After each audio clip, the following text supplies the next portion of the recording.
Alors pour une fois, une vidéo un peu plus courte, elle est simplement une vidéo de présentation de futures conférences que je vais faire sur YouTube de manière interactive, c'est-à-dire que vous pourrez me poser des questions pendant que je suis en train de raconter tout mon baratin.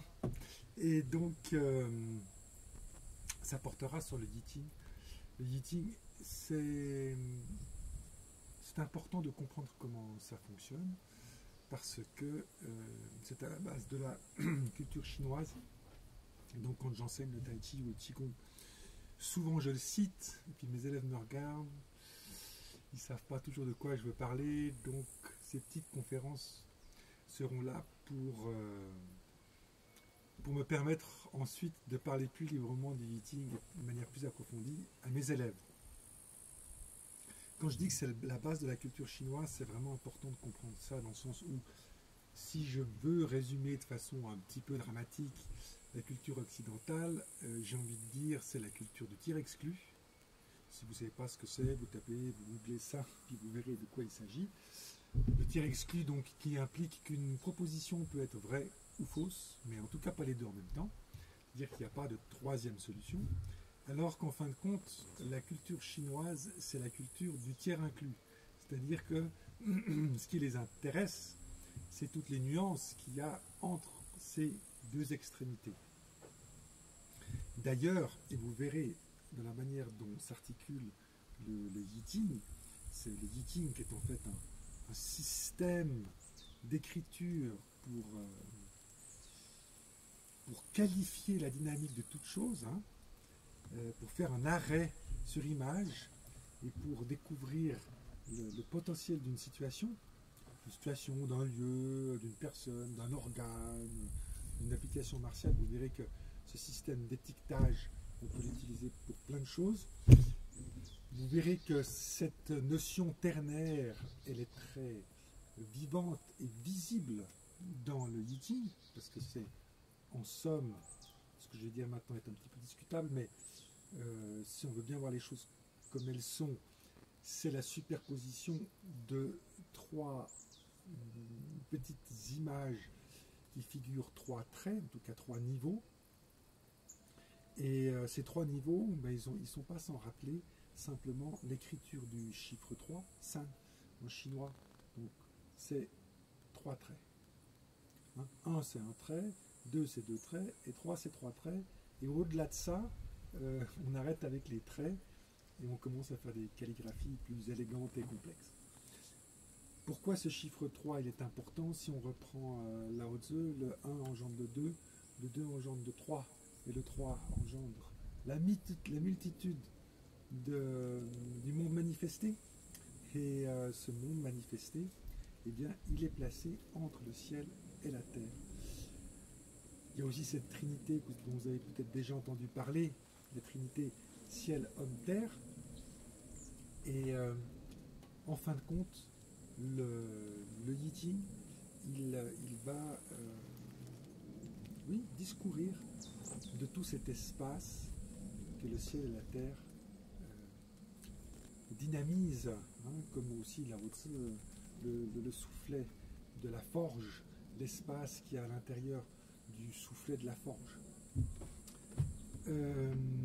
D'ailleurs, nous on connaît une façon d'écrire comme ça avec des traits, c'est les codes barres, hein, dont on les a horizontaux, et le yitting les aura verticaux.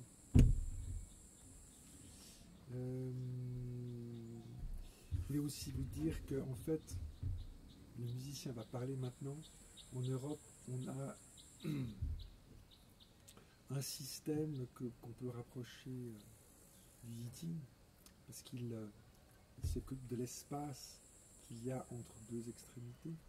Et donc, je suis musicien, je parle entre deux notes, et la façon dont l'agencement des notes va influencer la musique, c'est l'harmonie et le contrepoint qu'on apprend dans le conservatoire, qui est la science de l'harmonie et aussi un merveilleux outil pour générer de la complexité. Et c'est cette complexité qui est importante en musique pour s'approcher de l'expression humaine. cette complexité aussi que doit faire naître le Yi-Ting, pour pouvoir signifier le moment présent et sa dynamique. Alors, Yi-Ting, Yi c'est transformation, changement, et Ting c'est classique, bouquin, canon. Si vous achetez le Yi-Ting de Cyril Javary, on en parlera un peu plus tard de Cyril Javary, une personnalité très importante dans le monde du Yi-Ting, eh bien, c'est un gros ouvrage, d'accord? C'est un gros grimoire. Si vous achetez le Wilhelm, qui est aussi dans cet ordre d'idées, c'est aussi un gros grimoire, alors que on peut le faire tenir de manière très ténue en chinois, parce que l'écriture chinoise a la particularité de prendre peu de place, elle prend peu de place et elle ouvre un champ très large. D'ailleurs, ce champ très large rend la tâche du traducteur difficile, car ce qui s'écrit en deux signes pour un occidental, ça représente une myriade de déclinaisons que nous devons écrire, surtout quand c'est un universitaire français. Alors Cyril Javary n'est pas un universitaire français, je crois qu'il ne veut pas être étiqueté comme ça en plus. Alors, donc, on va se donner le temps avec ces conférences interactives, parce que le sujet il est vaste. Il est vaste parce que le Yi-Ting, c'est pas une chose. Suivant les époques, suivant les aspirations, il va servir d'autres motivations, et pour servir ces motivations, comme un caméléon, il va s'adapter. Donc, la motivation qui touche le plus les Occidentaux, qui a sans doute motivé la première traduction de Wilhelm, commandée par Carl Jung, le psychanalyste suisse, on va dire ça comme ça, c'est la divination.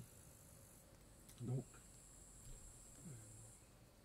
toujours cette question, mais de quoi sera fait mon lendemain? Et donc en Occident, ça a beaucoup marqué, mais en Chine aussi, bien sûr. Mais c'est pas la seule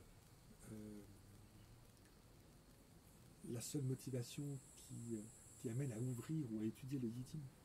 C'est aussi un livre de stratégie. C'est un livre de stratégie du ciel postérieur. Alors on parlera de cette notion dans les conférences. Ça veut dire de la vie, j'ai envie de dire la vie de tous les jours, manifestée, comme le commerce, l'armée, la médecine, les arts martiaux, le développement personnel. Donc c'est un outil qui permet d'éclairer ce ciel postérieur, de mieux le comprendre et de mieux se positionner au quotidien. Mais c'est aussi un livre de stratégie pour le ciel antérieur. Le ciel antérieur, on va dire que c'est la trame sur laquelle se tisse la vie, la partie cachée et néanmoins opérante. Et chez le pratiquant taoïste, par exemple, ça va être lié à son vrai visage. Et donc, le Yi-Ting va être utilisé comme un outil de développement spirituel. On peut aussi l'utiliser simplement en termes de mathématiques, c'est-à-dire que l'on va faire plein de spéculations sur le Yi-Ting pour éclairer des problèmes mathématiques. Je me rappelle, il y a de ça une vingtaine d'années, les Japonais avaient remis au bout du jour les notions de phasing logic, les logiques floues, pour l'utiliser dans des systèmes prédictifs pour la bourse. Et quand on les avait questionnés sur comment est-ce qu'ils en étaient arrivés à développer ces outils-là, ben simplement ils ont parlé du Yi-Ting. Parce que c'est en étudiant la complexité mathématique de ce modèle qu'ils ont pu faire après des liens avec des notions mathématiques occidentales, comme justement la logique floue, qui est un peu cette limite de développement des mathématiques liées au tiers exclu. Et il y a des ouvrages entiers du Yi-Ting qui traite du sujet et qui le modélise et qui s'attarde à cette, j'ai envie de dire, cette beauté-là du Yi. Alors, personnellement, moi, c'est les sirènes de la divination qui m'ont attiré vers le système Yi. Mais bon, ce sont des rivages qui me sont assez lointains maintenant. Alors, j'affectionne toujours le système des fleurs de prunier, qui est un système de divination, mais que j'utilise personnellement comme un exercice de gymnastique, d'étirement du mental, plus que comme un outil prédictif. Il est clair que la frontière est assez ténue. Le thème de la divination, il est en général abordé par les plus larges adeptes du Yi Ting, la plus large communauté des adeptes du Yi Ting, par simplement la lecture des oracles et des développements de toute une mathématique ésotérique, parfois d'une très grande complexité. Si ça vous intéresse, il y a des très bonnes formations en français chez Marip, je vous mettrai leur adresse à la fin. Le thème de la divination peut être abordé simplement par la lecture aussi des commentateurs de ces oracles. Et c'est, ma foi, très inspirant. Donc, si c'est dans cette nécessité que vous êtes, je vous invite à essayer. Voilà, mais pour moi, ça, c'est un petit peu derrière. Il y a l'aspect mathématique qui me fatigue un petit peu maintenant, même si moi j'ai débuté ma vie d'adulte avec un solide passé scientifique, passionnément scientifique, mais bon, maintenant j'y trouve plus même attrait, chacun a son chemin de vie, et donc pourquoi pas s'intéresser à l'aspect mathématique du Yi Ting, mais ça ne sera pas le propos de ces conférences, ça sera surtout l'aspect stratégique qui sera abordé. Donc, dans le cadre de la vie de tous les jours, on va dire du ciel postérieur et du développement personnel, mais aussi dans le cadre du développement spirituel, et donc du ciel intérieur. On va faire une première conférence qui sera entièrement dédiée à l'histoire du Yi Ting. C'est important de le contextualiser et de comprendre que c'est parfaitement lié à l'observation de la nature. Il n'y a pas de spéculation dans le Yi Ting, dans la manière dont le modèle s'est développé. C'est vraiment une suite logique d'un pragmatisme déconcertant, de justesse. Et donc c'est important qu'on découvre ça à travers l'historique du Yi Ting.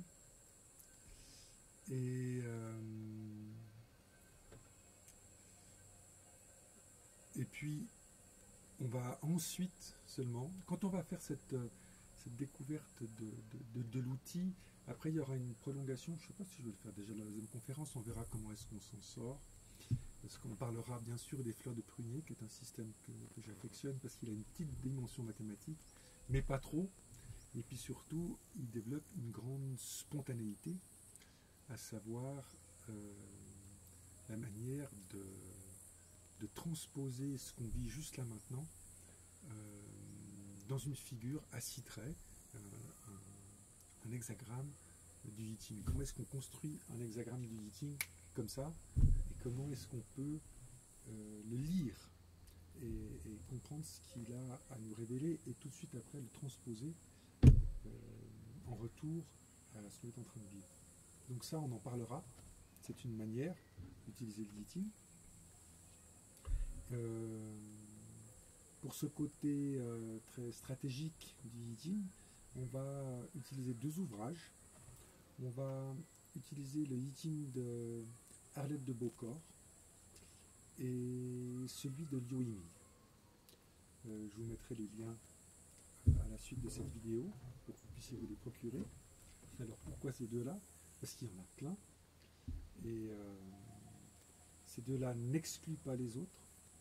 mais simplement ils vont mieux servir le propos qui, pour ces thèmes de conférence, doit quand même rester un petit peu centré sur une vision des choses, et tout en sachant qu'après vous ouvrez aux autres.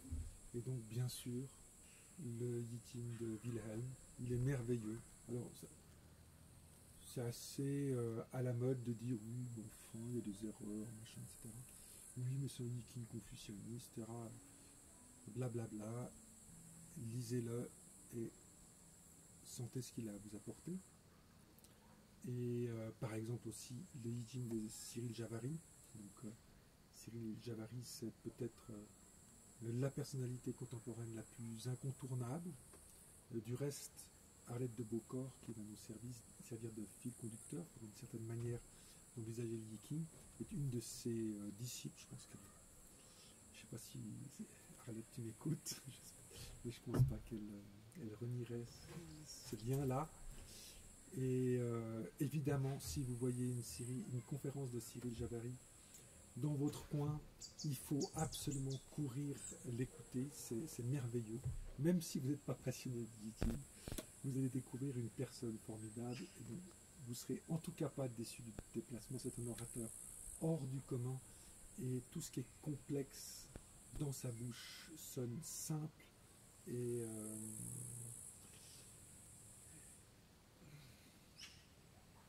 simple, ouais, direct, comme ça, il y a une façon de communiquer les choses. C'est vraiment merveilleux, une conférence de Cyril Javary. Alors pourquoi je vais choisir celle d'Arlette? En fait, c'est parce que Arlette c'est une femme. Mais qu'est-ce que tu vas encore chercher là? Mais en fait, ça me touche beaucoup. Elle me fait penser au béguin. Je ne sais pas si vous savez ce que c'est que le courant du béguinage. Je vous invite à le googler et de regarder. Il y a quand même de temps en temps des choses intelligentes sur Internet. Ça vaut la peine. Donc les béguines, c'était des nonnes au XIIe siècle qui ont décidé de se libérer du joug de l'Église et en particulier du curé pour développer des monastères libres, c'est-à-dire où elles pouvaient aller et venir. Elles pouvaient avoir une vie de famille à côté de ces moments d'ascèse qu'elles allaient chercher au monastère, et puis surtout de s'autoriser une théologie féminine, c'est-à-dire qu'elles partaient du principe qu'elles pouvaient avoir une autre lecture, une autre interprétation de la Bible de par leur position de femme. Et donc, ça leur donnait une grande liberté par rapport au texte et des angles de vue neufs. Et le courant a bien sûr été interdit assez rapidement. Et enfin voilà, c'est des histoires lamentables de notre culture avec des sorcières brûlées et des choses comme ça. Donc on ne va pas heureusement brûler Arlette. Elle se base vraiment sur les textes mantiques traditionnels, mais assez rapidement elle offre au lecteur de s'émanciper. Elle offre une compréhension, surtout elle passe par les trigrammes. Et ça, je trouve, c'est tout à fait dans la ligne traditionnelle. Et il y a aussi dans cet ouvrage un pragmatisme qui est très féminin. Et ça, j'apprécie beaucoup quand on commence à parler de choses qui ont une petite dimension ésotérique, parce qu'on peut accorder une dimension ésotérique. On lui dit, non, moi, j'ai pas envie, en fait. Mais certains vont lui trouver ce côté un peu magique et mystérieux. Donc, il y a beaucoup de pragmatisme dans son Yiting. Beaucoup d'applications au quotidien. Il est très utile pour celui qui est sur une voie de développement personnel. Et aussi, elle donne des petites analyses de situations qu'elle a rencontrées dans sa carrière de conseillère en Yiting. Et ensuite, on va aborder le Yiting de Yu Yiming. De temps en temps, on va prendre certains hexagrammes et on va comparer les deux lectures, celle d'Arlette, celle de Yu Yiming, pour que vous compreniez qu'en fait, organiquement, c'est les mêmes outils qu'ils ont utilisés pour développer deux sujets différents. Yu Yiming, c'est un taoïste du 19e siècle. Alors, mes élèves le connaissent parce que j'en parle très souvent. C'est vraiment ma lecture de chevet intime adorée. Et il a eu la vertu de dépoussiérer le taoïsme pour revoir ce qui est essentiel et de l'exprimer d'une manière, ça reste un langage taoïste avec juste ce qu'il faut de comment on va dire ça, pas d'ésotérisme puisque j'ai pas envie de ce mot-là, mais de mystère. Et donc son Yijing, il est entièrement porté vers le développement spirituel. Donc il va utiliser chacune des formules mantiques pour décrire la dynamique du pratiquant, du cheminant taoïste, dans le moment où il se trouve, et pour l'éclairer sur cette voie-là, pour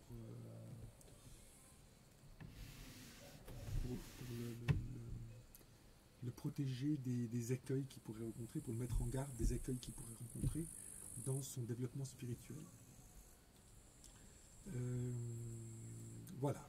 Donc, ce que j'espère, c'est que ces conférences vous donnent des bases solides pour vous permettre d'avancer avec le Yijing qui vous convient, c'est-à-dire ensuite, dans votre librairie préférée, potasser et choisir le Yijing qui vous convient le mieux, mais du coup vous aurez une lecture où vous le verrez beaucoup mieux en relief, et justement vous n'en ferez pas un outil magique et ésotérique, mais tout de suite vous allez voir, il va vous parler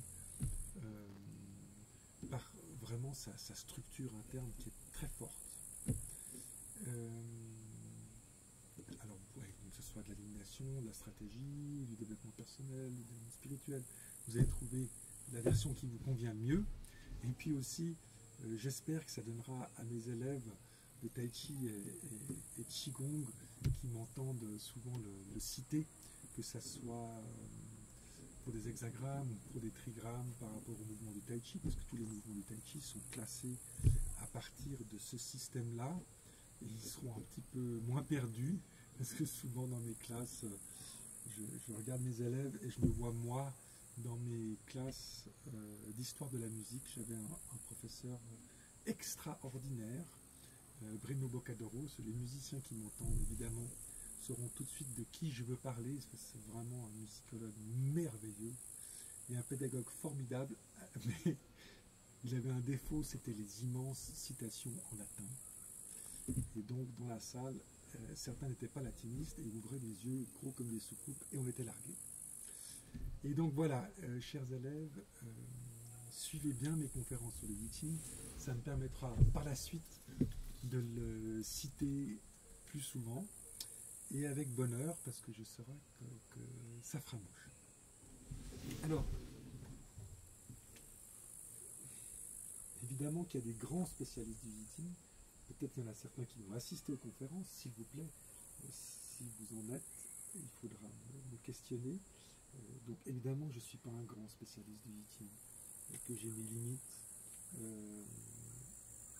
et que avant de me lancer dans ces conférences, je me suis demandé si c'était bien légitime de commencer à parler de mon expérience et des enseignements que j'ai reçus et que j'ai confrontés pour donner ma position par rapport au Yijing.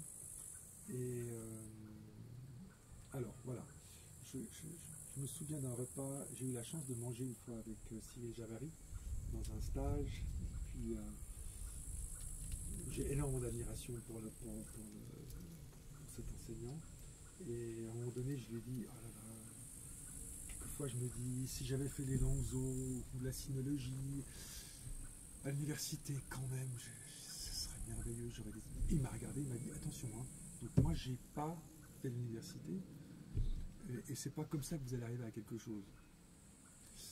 Il m'a dit que son savoir à lui, c'était un long compagnonnage, et que c'est c'est sa passion qui a nourri les rencontres, et c'est ces rencontres qui l'ont formé. Et voilà, il y a quelque chose de très intime dans cette façon de voir les choses, c'est-à-dire que on met la réalité à l'épreuve, et c'est comme ça que lui l'a acquis. Alors, toute proportion gardée, parce que c'est vraiment un grand spécialiste du Yi-Ching, moi je ne le suis pas. C'est ainsi que je m'avance devant vous pour vous en parler. J'aimerais aussi dire que mon ignorance à l'égard du Yi-Ching a cela de vertueux qu'elle m'empêche d'exclure la vérité des autres, et puis elle me permet une pédagogie assez ouverte. Alors voilà, je vous donne rendez-vous pour ces conférences sur le Yi-Ching.